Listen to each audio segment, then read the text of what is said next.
गावत हो गाना सब कल तोहर के महाना। सुना ये दीवाना जनी गावत हो गाना सब कल तोहर के महाना। जब से देवरा के निकलल बगाना भौजी छौड़ी सब भइली दीवाना। जब से देवरा के निकलल बगाना भौजी छौड़ी सब भइली दीवाना।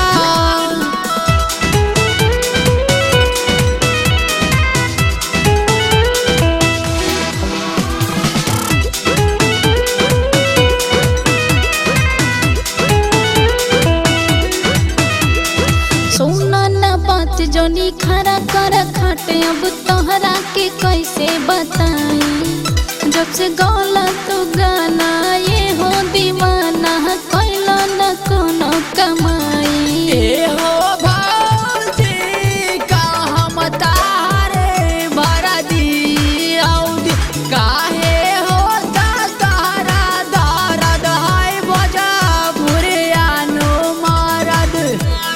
तोहरे चक्कर में सुना ये दीवाना केहू नहीं खैले आज खाना। जब से देवरा के निकलल बगाना भौजी छौड़ी सब भइली दीवाना। जब से देवरा के निकलल बगाना भौजी छौड़ी सब भइली दीवाना।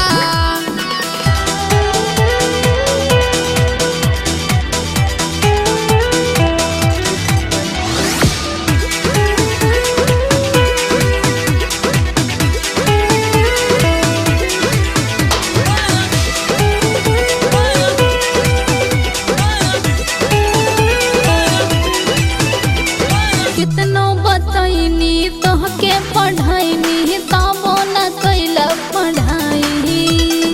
गाना के चक्कर में हो देवर मुँह गैला तू दुबराई। भौजी पहिले से गाना हमार रही जागत एहमे भरल बाटे हरियारा के सवा के रस।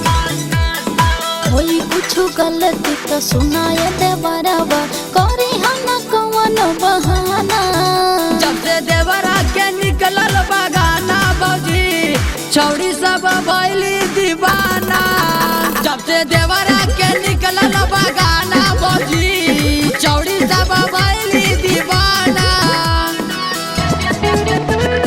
सुना ये दीवाना जनी गावत हो गाना सब कल तोहर के महाना। जब से देवरा के निकलल बगाना भौजी छौड़ी सब भइली दीवाना।